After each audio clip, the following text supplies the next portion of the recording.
Um, and so maybe just to tell some of you about myself, I'm not sure if everyone knows, but just very quickly, if you've been here for the past 10 minutes, you would have gathered that I'm a screenwriter like everybody else, uh, doing the hustle, doing my thing. And, on the side, I've also taken a sabbatical to focus on my writing and my screenwriting projects. And the Screenwriter Safari is something I'm incredibly passionate about. It's a dream for me. It's not really like a business, but it's something that I want to just do to connect writers and learn from mentors, and the connections one also makes with the other screenwriters is second to none. So, but we'll talk about that a little bit at the end. And then Jen, yes, please just give us an introduction of yourself. I think most people know who you are, but there will be some, especially locally, that don't know you. Okay. Okay, well, the quick blurb, I'm a story career consultant at Grisanti Consultancy, Inc. I am an author of 3 books, Change Your Story, Change Your Life, Path to Your Success, Storyline, Finding Gold in Your Life Story, and TV Writing Toolkit. I am a former 12-year studio executive, and I am the writing instructor for Writers on the Verge at NBC. I have been there for 12 years as well. Cool. And maybe at the end as well, you can just mention what Writers on the Verge is for Yes. some of the local people, because they probably don't know what that is. Okay. Maybe.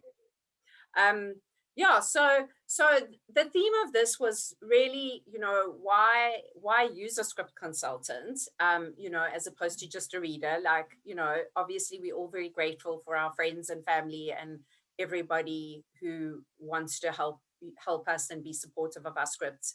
And one never wants to minimize, what readers do for us. But I'll just contextualize why I chose this. As a screenwriter, when I started, I literally knew nothing and nobody. And one person that connected me said, use a script consultant, didn't have a clue, got connected with you.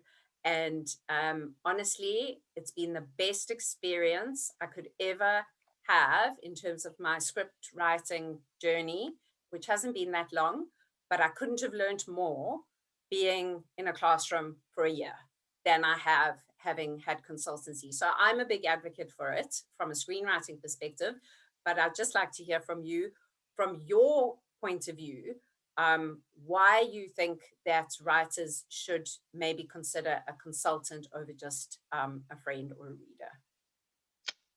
Yes, I love the topic that you picked because I have never talked about this before. So this is a great topic, and especially through your worldview of becoming a writer and what are some of the first things you can do to learn the most.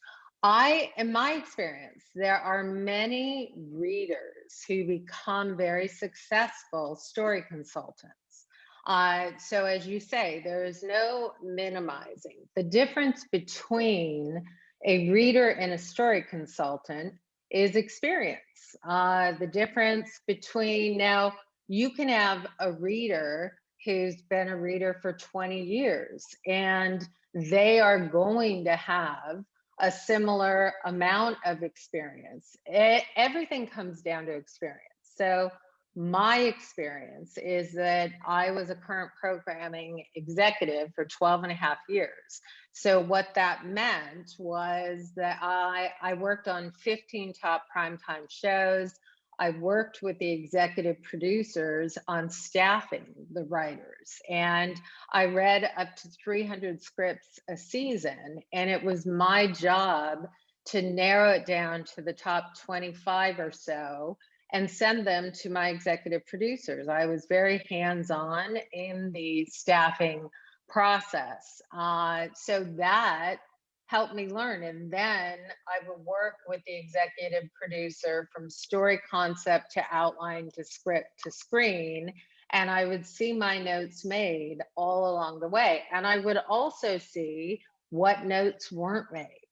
So what the experience did was it trained me in story, not to mention that Aaron Spelling was my mentor for 12 years. So it trained me, and I would see him be a whiz in rough cuts where we would watch the rough cut after the episode filmed, and I would see him as a master edit. And so these experiences are what integrated into my story knowledge. And then when I became the writing instructor for Writers on the Verge, which is a diversity program at NBC, for 12 years, NBC would get probably 2,600 to 3,000 scripts. And the readers, who I value tremendously, they would hire readers, and those readers would narrow it down to the top 20, 30, and then they'd send them to me, and then I'd read those top scripts and write up synopses and write up what worked and write up, who, based on just the writing, I felt had a voice that was would be valuable and asset to the program. So that experience, on top of my consulting for the last 12 years, where I've read probably 2,000 scripts since opening my consulting, just through that. So because of that experience, it takes you into the depth of the story well, and seeing story and watching story evolve. And then through being an author and having to create systems of stories so that I could create story tools so that writers can learn and get to an outcome. So that is what reflects experience. And then readers get their experience from reading and watching TV and film. And there are some readers that, according to what has happened in their life, that may grasp story at a stronger level. There are other readers that, just like writers who are brand new to writing, are brand new to reading. So that's just what you want to, when you're looking for a coach, consultant, reader. You just want to make sure that it's someone who has experience to get you to an outcome. So experience in the industry, like actually Yes. as a working job. So I think maybe for me, that would be the biggest takeout is, lots of people can write and identify, good scripts, but if they've got experience in the industry, then that might be, a part of the decision-making process.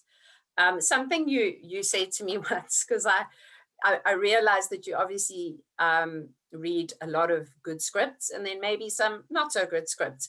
And that obviously takes a lot of energy. But, how do you cope with that? When you get scripts that you're like, okay, well, this person isn't that great, but I still have to, tackle this. I get asked this question all the time. People are like, what if the script is not good? I said, my background is as a current programming executive. And in current programming, when we would get the script, it often wasn't where it needed to be to hit the air. So we had to make that script where it needed to be ready to hit the air. And it's that training that makes me look at every script I get and admire the courage of the screenwriter to get the words out onto the page. And I look at it as, when you have a newer writer, it's just different levels of green with where their experience is, and it's teaching. And there's nothing more rewarding as a teacher than to see the arc of growth of watching a writer learn through the process. So let's talk about that process. When so a reader probably reads a script once. What is your process that you go through with your writers? So, and I know you know this, I read a script 3 times. So I am of the belief that for every consult, I'm reading your script 2 times if it's an incredibly clear script, 3 times if I still have questions. So I read it the first time to see where the story is going. I make mental notes. Then I read it the second time, and if those notes are still hitting me, then I write them down. And I read it the third time to go into the subplots, because typically when I'm reading it the first 2 times, I'm really focused on the A story and the concept and the world and the themes. So then when I get to the third read, I'm looking at the subplots to see how the subplots are intertwining with the A story, the concept, the themes. I also, this is something I do with watching. I am a believer that when we watch the TV pilot, just as when we read it, that when we only watch it once and we only read it once, the brain can only grasp so much because so much information is being thrown out. The world, the characters, the idea of the engine, the idea of the central conflicts, the idea of, can you see a full season of this if it's a limited series, or can you see 4 seasons of this if it's a regular series? So there's so many questions that you have to answer. And when I opened my company, what I recognized was my entire focus at that point was the TV pilot script. And the reason that it was the TV pilot script is because I recognized that the piece of material that can take a writer from being a non-working writer to a working writer is the TV pilot. I also recognize that the TV pilot script is the hardest script to write, and write well. That's why you have so many executive producer level writers who've not perfected writing the TV pilot script, or not sold a TV pilot because they've staffed their whole career. And the writing the TV pilot script is scary and it's hard. And it's hard to master at a level where it's going to sell. So this has been my focus from the start, and my mission to get people to the outcome of a sale. And I've had 88 pilots sold from the writers that I've worked with since I started my company in So 2008. why do you think those writers, obviously you know those writers and you know their process, Right. and you also know your process. What do you think is maybe the common denominator, besides maybe some obviously talent, um, in getting those sold? Because a lot of story consultants don't have a lot of, as well as many as you do, that have sold. So what is, I mean, I think your system and your tools are exceptional, but what is that that maybe we don't? Well, just as we look at character, with the character in fiction and the achievement of the goal, it goes into the internal as well as the external. So, with the writers that I work with that have gone to a sale, the internal is the emotional work that they do on believing that they're going to get to the outcome. So that emotional work, unless you do that, you're not going to achieve the external goal. So the number one thing that I've noticed in writers that have gone on to make a sale is that they knew from the start that they were going to end up in that place. They knew that they were going to put the work in, That's the external. They put the work in.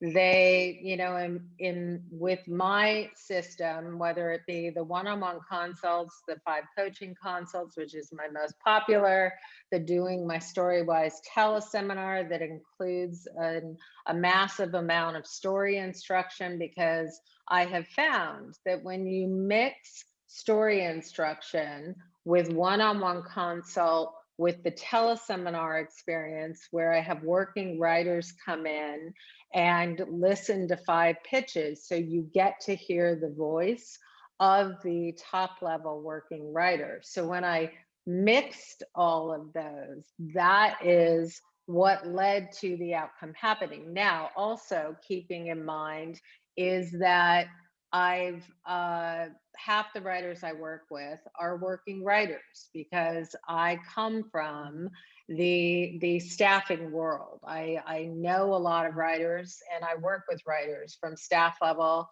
to co-executive producer level, and these are writers who have gone out there and made the contacts and have the managers and have the agents. I also, of the 88 pilots sold and the 6 that went to series, I also, 3 of those 6 were newer writers.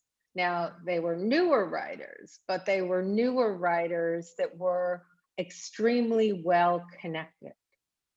So they put the work in on the support staff for 2 of the 3. One of them was connected through relationship, and that's what makes the difference. And of the 65 podcasts that I did earlier in my story consultant career on my website, you're going to hear a different story for every single person of how they got from non-working to working writer. And we explored the good, the bad, and the ugly in that process. Well, I wasn't going to talk about this now, but it's, when you said, it's about that they were connected. I think for me, being obviously on the other side of the world, away from the hub of things, and I know many writers, obviously, even if you're not in LA, you may as well be as far as South Africa in many ways, so I know everyone identifies with this, but that's what I knew I have to try and bridge the gap on, is the connection. And that's, just a sideline thing, is why I've attended events like this myself, and where I meet you, and why I want to do this, because I really just want to share that experience of the connection of people. And there's no silver bullet, but one just wants to start to get to know people in the industry and get your stories known and all of that kind of stuff. So I get that, but it is obviously a bit harder for us, on the other side of the world. But that's why we've got to take advantage of the opportunities that we have, I guess. Like screenwriting safari, screenwriter safari. Yes, That's exactly like that. what it is. I'm so excited about it. Yeah, but I am too.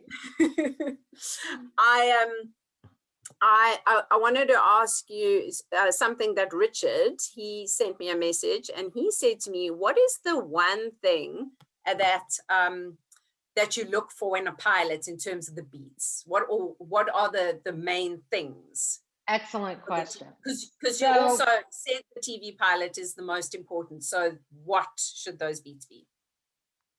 The main thing that I'm looking for when I'm reading a script is, do they understand how to set up the series arc versus the pilot arc?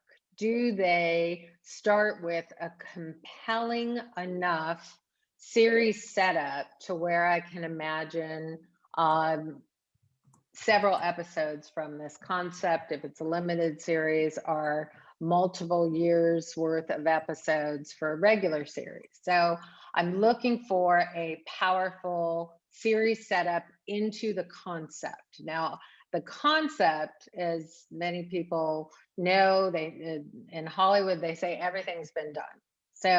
So the idea that everything's been done, what makes the concept different And what so many writers are tapping into now is the worldview of the central character.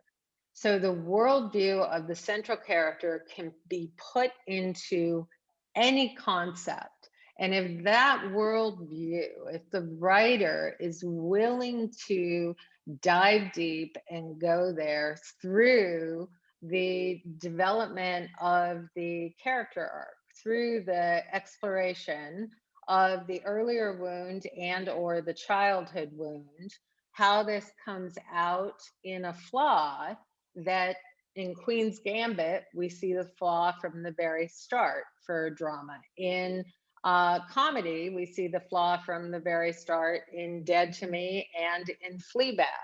And the exploration of the engine of story for all three shows is revealing very systematically, strategically, the revelation of how that earlier wound impacts the present plot and how the present plot gives an opportunity for the character to heal. So what I'm looking for is some sense of that connection of story.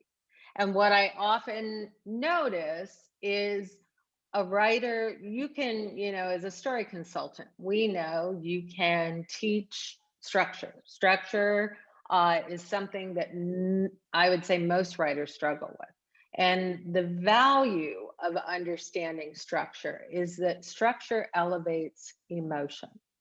So when structure is done correctly, then the emotional arc can work at a much higher level. And then the moving past the fear, as Eve and I discussed before we started this, is when you move past the fear as a writer. And another thing I look for in pilots is you take me into a moment that takes me by surprise. You dig deep, you go there. That will almost make me forgive anything. Like if I feel connected to the story in a very deep way and the structure is all over the place, then I'm still going to respond in a way that tells me I can get this writer where they need to be. Oh, that's great. Obviously you mentioned the Queen's Gambit. We all have that top of mind at the moment. Yes. But it's interesting because obviously that it's almost like not much happened, but so much happened. And it was, it wasn't like huge action or whatever, but it was. But what I found so much happened in the internal world. Yes, that's what I mean. External, exactly. Yeah. It's like, if you notice, there was no conflict with the actual playing of chess. The conflict was in the internal world and the flaw getting in the way of the central character getting to the dream. Yeah, no, and also it's always interesting about, that writer tried to sell that pilot so many times and everyone said, oh, well, no one cares about chess, 30 years. Yeah, gives us hope. Yeah. So I'm just going to look at some of the questions here. Okay. Ellie's got a question. When you look at a client script, do you like to see the pitch deck or the Bible with it? I do. I do. I like any supporting document that gives me a sense of the voice. Let's say you're asking about images. It used to be that you didn't have to do images at all. Like the studio and the network, that was not something. As of lately, I do feel that many writers are getting a lot more creative with the pitch deck. So I think that there is a value if you can illustrate in a way that can sell your pilot and your concepts to the pilot, then yes, then I think you should use images in your pitch deck, but you don't have to. Okay, Cool. I hope that answers your question, Ellie. And here's one from Joanne. What advice do you have for writers who just want to sell scripts or show ideas versus being on staff? That's a good question. Is it even worth doing?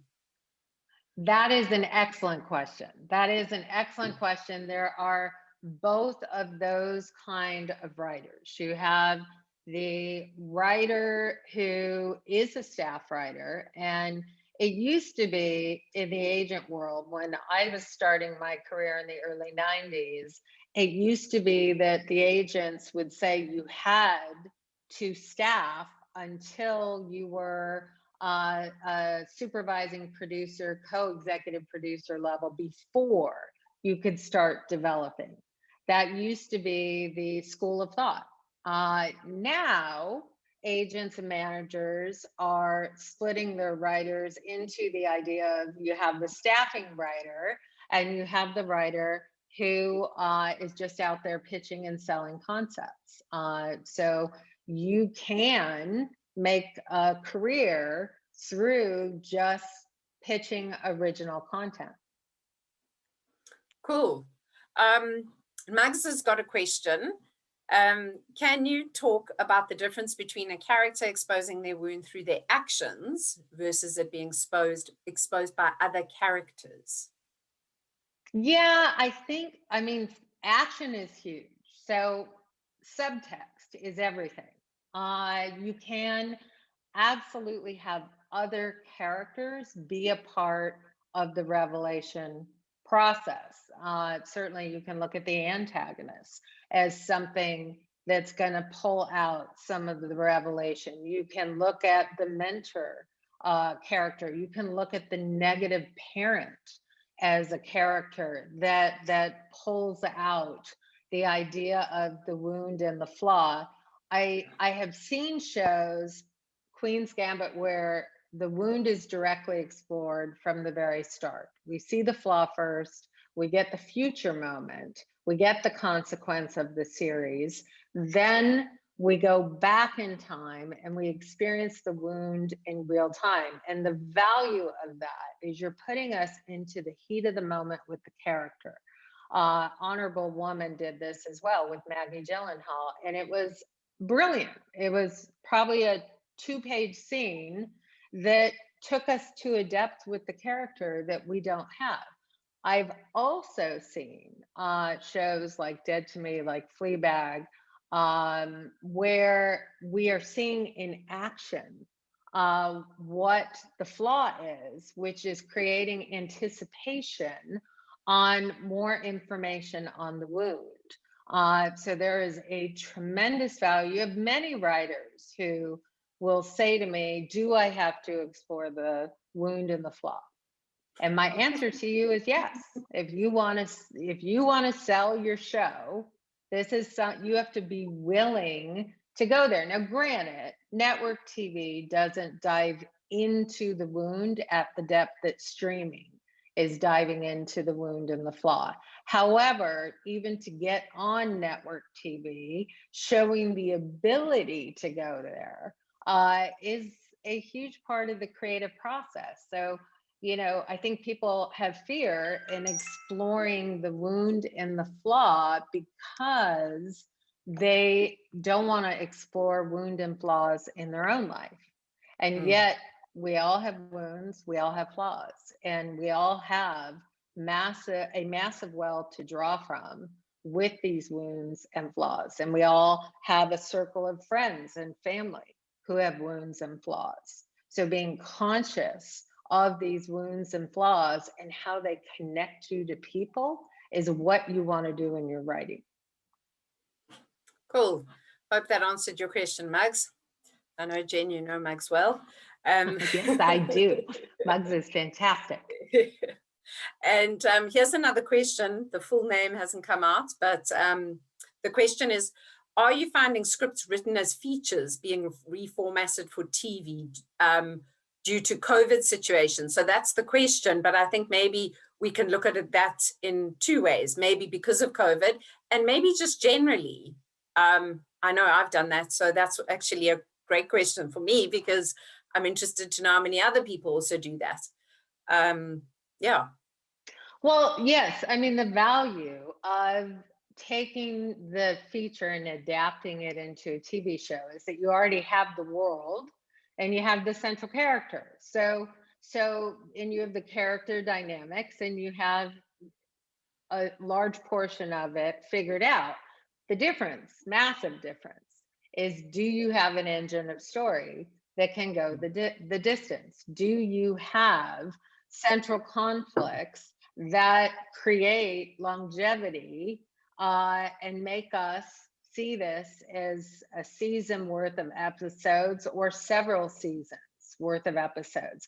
I work with many writers on, I would say 30% of the writers I work with are feature writers. And many of them end up adapting their scripts into TV scripts or starting to write a TV script from scratch and learning because there are many parallels, but there are also many differences. And so certainly this time with COVID and the pandemic gives people energy and an availability to do this. So the question is, does your feature have an engine to merit being a series? Or would it benefit you to start from the concept with a new idea and learn the system of what it is to write a TV pilot? That's just what you need to ask yourself with this process.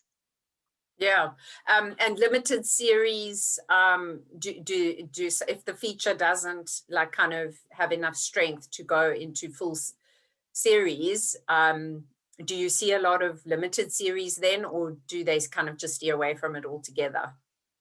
Well, the initial intent for the limited series was to get huge stars for a short amount of time. And there also was, they didn't have the pressure, and many because they're sold by huge showrunners will go straight to series with a limited series because they develop the concept in such a way where they sell the series. So there is a value to that. There are many limited series who after one season people want more. Big Little Lies is a perfect example of that. The C Word, which was one of the original limited series, is another example of that. And that started with one season because they had huge stars. And then it went to a second season because the concept was worthy. Now, there are shows where, like The Queen's Gambit, where specifically because of the concept and the arc of exploration,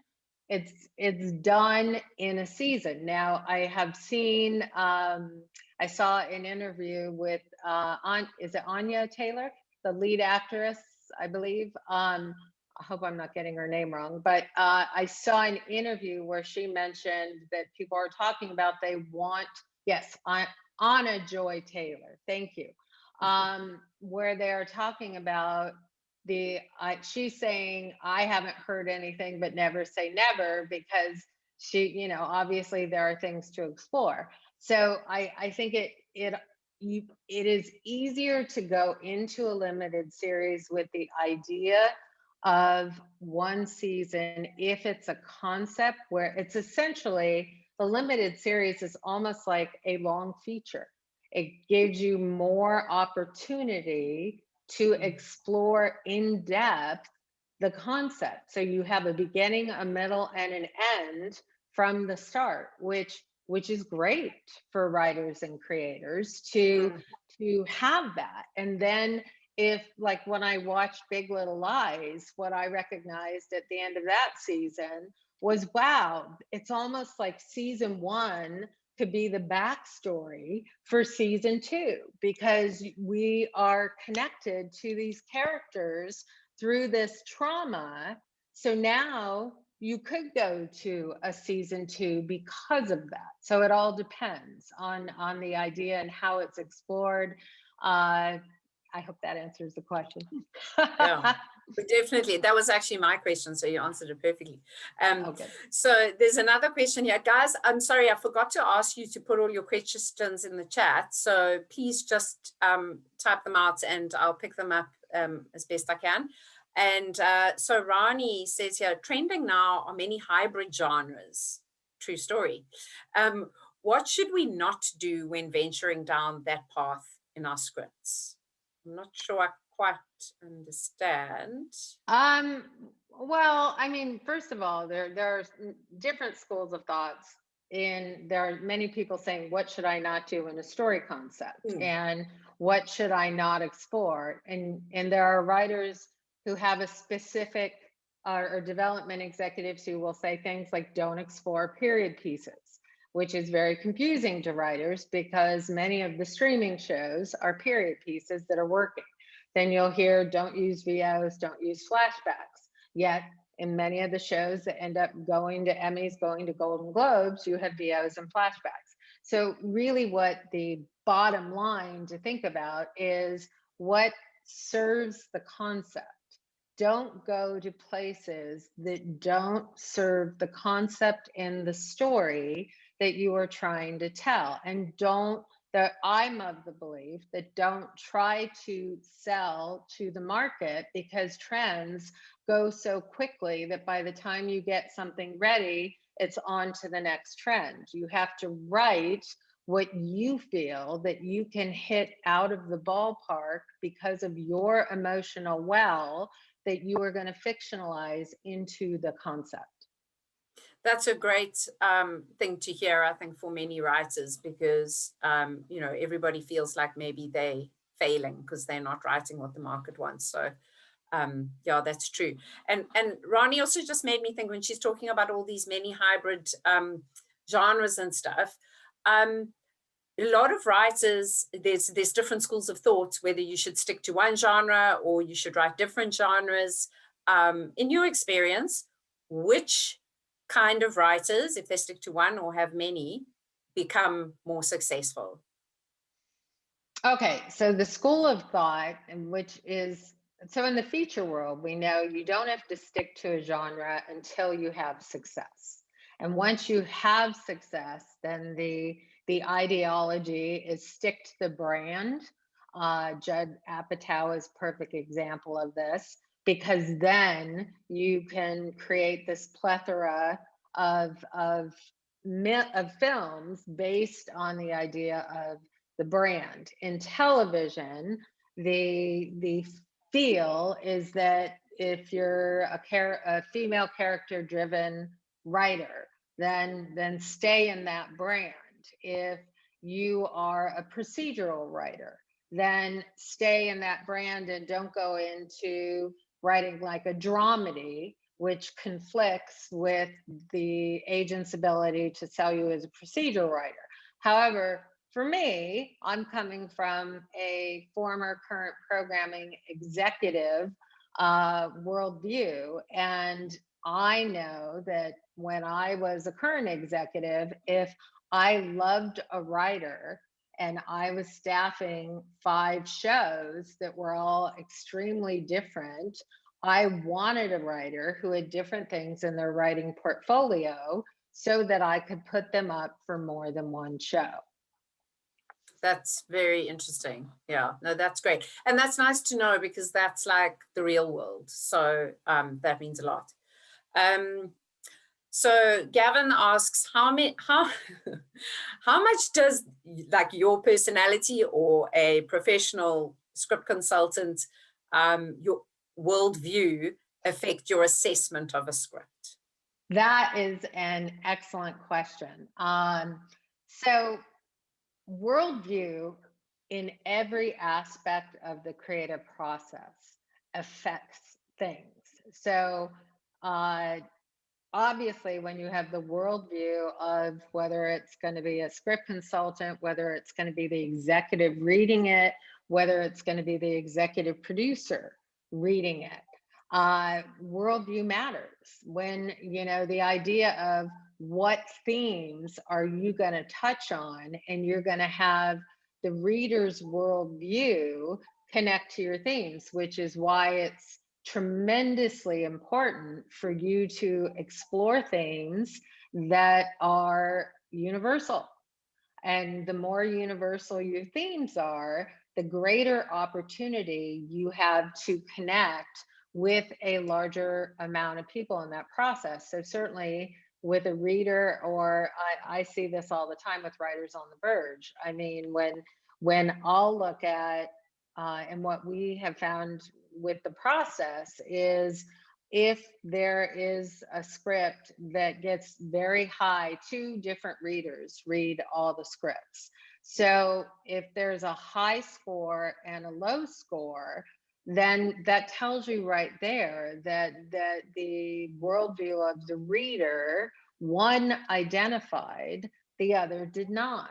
And so very often then another reader will be chosen to find out where it falls. So worldview of be it the reader, story consultant, agent, manager, executive producer, executive, does go into play. You're going to have many managers who are not going to want the writer to explore different topics, and this could go into the market, but this also could go into the worldview of the manager. So writers have to learn to navigate this. Mm. Yeah, no, and I'm not even going to ask you the question because I'm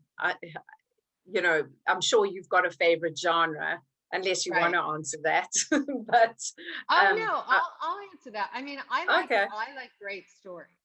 So for me, a great story. When I was an executive, I covered shows from Beverly Hills 90210 to Numbers, to the 4400, to Medium, to Girlfriends. So a very wide amount. I devour international shows. Now, I would say the genre that I love the most is the political international thriller type of show is something that I love. I love the character driven procedural. I love the dramedy that takes a deep dive into the wound and the flaw through a concept and a world that is something that I'm fascinated with. So for me, story is more important than genre. If the story is there, I'm willing to go into any genre and be taken there. Okay, cool. So Nick asks here, after applying, okay, so I don't know if you score scripts, but here's the question. After applying the feedback from script consultants, how much value does a studio executive or producer place in positive coverage, like the consider, recommend, those score sheets? I can only well-known coverage services. So if the services are reputable and they get the consider, recommends, what do you think? I can only speak from my experience on that.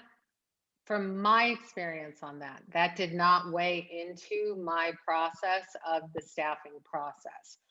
However, I do feel since I was an executive, which was 2007, since then, there have been some script covered services that are very high-ended, that involve former executives, agents, managers that are pouring energy into that becoming more valuable. So I do think, depending on the coverage place, just like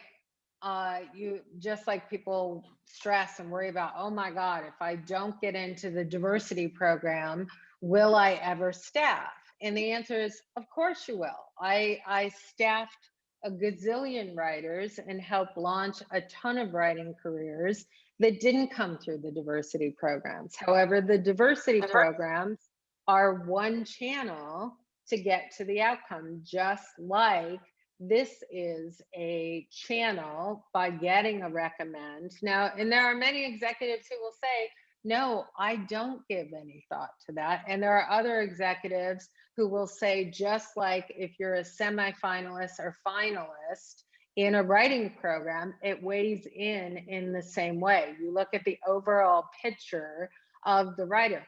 Hollywood is based on if other people like you, I like you. That's what Hollywood is based on. So any proof that you can give that other people like you does have value. It's just depending on the executive, how much value. This reminds me of something Wendy West said. Wendy West is another mentor on the Safari, and Jen actually knows her really well. She said that one of the things when she's looking at writers is the bio, is the actual person behind it. And she just gave this great example about someone wrote that they were a pig farmer or something. And she's like, I really want to read what this writer writes about. So, you know, it wasn't only about just the quality of the writing, it was also about the person. So it's true to what you say. Well, and Wendy, first of all, Wendy is a outstanding writer. So Wendy is, and she's also a person who believes in mentoring writers and helping writers. So so I love that she shared that insight. I know in a similar fashion, Moira Kurland, who did one of my podcasts, she said, when I'm meeting 20 writers a day, what I remember is their story. So when you go into these meetings, I always tell writers, go into a meeting with 3 intentions. When you go into a meeting with 3 intentions, which very often will be 3 of your biggest marketing points of what you want to sell of your story. And certainly, for example, if you're going to meet on a medical show and you have any kind of medical background or trauma in your background that connects with having an appreciation for the medical world, then you want to share this. So it's always knowing what parts of your story will have a parallel with what the executive is staffing or what they are looking for to sell. So it's doing your research with that. No, that's great. And then maybe just quickly, I know lots of the people here will know this, but the Writers on the Verge, that program, can people outside LA apply for that? And do they get weighted differently if they are not in LA? Well, and that's a great question. What you have to recognize is that because of the pandemic, writers, everything's changing. So suddenly we have writers remotely all over the world. I can tell you with Writers on the Verge this year, we did it virtually. We had writers in New York, we had a writer in Austin, as well as the Los Angeles writers. That was a first. We've never had that. We've had writers from New York get into Writers on the Verge, and then they have to move to Los Angeles. And we have not had, in my 12 years, we have not had writers from other countries get into Writers on the Verge. We have not had that. But I do believe that with people recognizing that now writers can be anywhere, and writing rooms are now working remotely all over the place. So the hope is that the world becomes smaller and opportunity is really about finding the best writer for the job. So the hope is that becomes a part of the new normal when we get back into some type of normalcy. That's great because I mean, I know before it was almost like it was in the terms and conditions that if you Right. did, you know, get on the program, you had to move to LA. So, so now that opens up other opportunities for us over here as well, which is cool. So here's a question. Can't see. Oh, Dominique, How do you structure a first season or limited series arc when writing the pilot? Uh, okay, so that's everything that my story system goes into. So you're looking with your series arc, a very compelling series trigger and dilemma where you have a question coming out of it. An example of this is Homeland. The question driving season 1 in Homeland is Brody the prisoner of war that turned, or isn't he? And in the pilot arc, we go one step toward that answer. And then in the season arc, every other episode could be yes, no, yes, no, yes, no, until we get to the answer. So that's an excellent example of a show that has an incredible series arc, as well as pilot arc, as well as season arc. Mm. Maybe just to touch on that, Dominique, when I first spoke to Jen, I almost didn't understand this whole new jargon. And then I took the tele, and she kept saying to me, just do the teleseminar, do the teleseminar. And then I did it, and I was like, a light bulb went off completely. So, so for any new writers, that was very, that was a light bulb moment. So, and speaking of the teleseminar, you and I actually set this date, like literally in November for today. And coincidentally, I think your deadline is tomorrow. My deadline is tomorrow for the price changing, for the price going to regular rate. So, so tomorrow, right now we have 164 writers from all over the world that are in the community for my 2021 Storywise event, which includes my finding story instruction modules. I put 6 months into this product of story instruction modules, where there are 9 shows that I give you full breakdowns for each show. I've never done that. So 6 months went into the story instruction, and then the live portion of the Storywise teleseminar begins a week from tomorrow. So you do the absolute deadline to sign in, I mean, to get a spot is February 15th. That's the absolute deadline to get into the 2021 Storywise teleseminar. I didn't even think to grab a link. So I'll grab a link when somebody else is answering or asking a question. Okay. So yeah, so that's the price change then tomorrow. So maybe, yeah, so if anyone wants to join Jen on her teleseminar, or you can also obviously come to the Screenwriters Safari, and we can all bond in person, which... Well, we have to go into that, Eve. We have to talk about that. Yes. So, yeah, Jen, I couldn't be more excited that you're coming. I am beyond excited. Yeah. All right. So here I'm gonna put the, let's see, panelists and attendees. Okay. So I'm putting the link for the Storywise teleseminar, and then the Safari. So I'm beyond excited. I want to take a dive into helping people understand the value of doing an event like the Safari. And Eve, I think you should share your inspiration, because you went to another retreat and that inspired you to do this. So the reason that I actually went to a conference in Atlanta, and that was the first screenwriting event I ever attended. And I thought, I really want to do a conference in South Africa because, first of all, it's a really cool place, and I just wanted to share it with other people. And I wanted all these writers and these panelists and people to come here and share all this knowledge with local people as well. And for us to all get together. And then I went to a retreat, and I realized, no, I don't want to do a conference anymore. I want to do something that is intimate, because what I realized, and this was disappointing for me when I went to the conference, was that I had expectations that I was maybe going to speak to these panelists. Okay, I was ignorant. But I realized you can't talk to them. You can only sit in an audience and ask a question, and you don't ever get an opportunity to talk about your own stuff.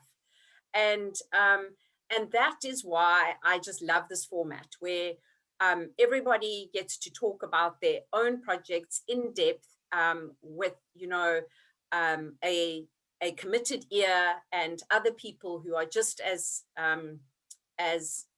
wanting to see your success as you do.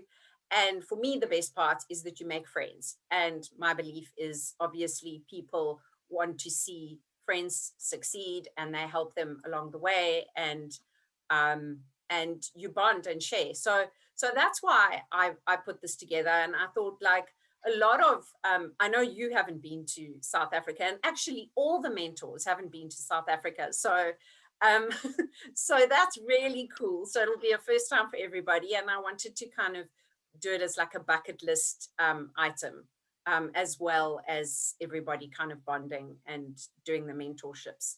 So yeah, so that's happening in September. And come hell or high water, I know we've got challenges in the world and all of that, but we just got to work around them. And I do believe that it is going to happen, and I can't wait. Well, and what people have to recognize, like with the creative process and being somewhere that you haven't been before, like most people haven't seen, is that tremendous picture you have of the elephant. Most people haven't experienced that in their life. So the idea of combining the creative process with nature at a time in the world when nature is what our soul is hungering for, and nature is what is getting us through everything that is going on. And this is an opportunity to experience, my experience of retreats and doing seminars around the world is that you end up, these are experiences that will live in your heart forever. These are connections, these are friendships. This is a community that could benefit you in a tremendous way. So, and it's the reason I love doing them. And so when you approached me about this, I was beyond excited because I know your love for the experience, and I know that your brilliant concept of combining the creative aspect of the retreat and putting it in a setting that is mind blowing and offering an opportunity for people to network is everything. And I just So want to add to that, you say about the shared experiences in nature. It's so weird. Like when you go on a game drive, like, and you with strangers, okay, you don't know them, they're there, you there on this thing. And then when you see something unbelievable, like something, you bonded for life just over that experience because you shared that.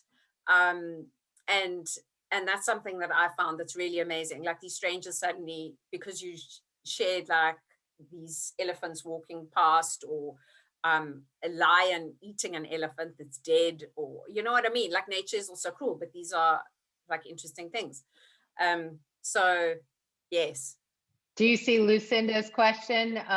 Does the safari include a daily writer's workshop where pages are read aloud and discussed? So there is a daily workshop, and each mentor will obviously decide how they're going to run their little group.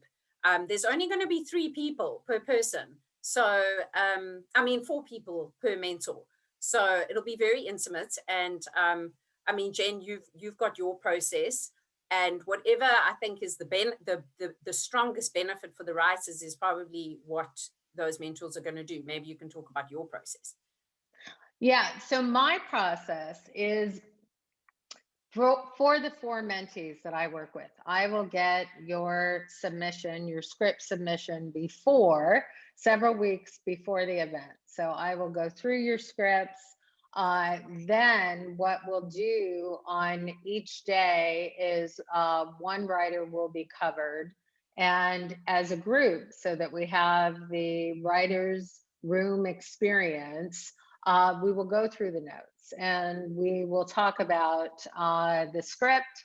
We will talk about the notes. Each of the other mentees will have an opportunity to share their thoughts. So all of the mentees in each group, in my group, will be responsible for reading the other mentees' material as well. So this is everything I do in Writers on the Verge. It started with there, it went into my Storywise teleseminar, and it is just a part of my process that I find is tremendously beneficial, so that writers can go to an event like this and have something to take home. Now, also, the focus of this specific event is more on networking.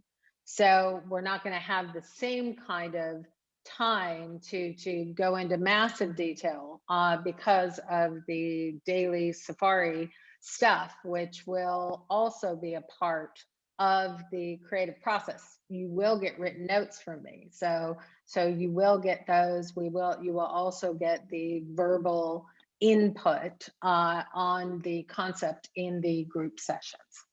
Yeah, so I think many of the mentors will work similarly. Yeah, there'll be long days because we have to see animals and then eat and bond and mentor and then eat some more and then see some more animals, and so it'll go. But guys, yeah, it's been an hour. So, and I know it's Monday morning, so I hope that that was useful to many of you. I always learn new things from Jen. Yeah, if you guys are interested, there is an early bird discount still on the Screenwriter Safari.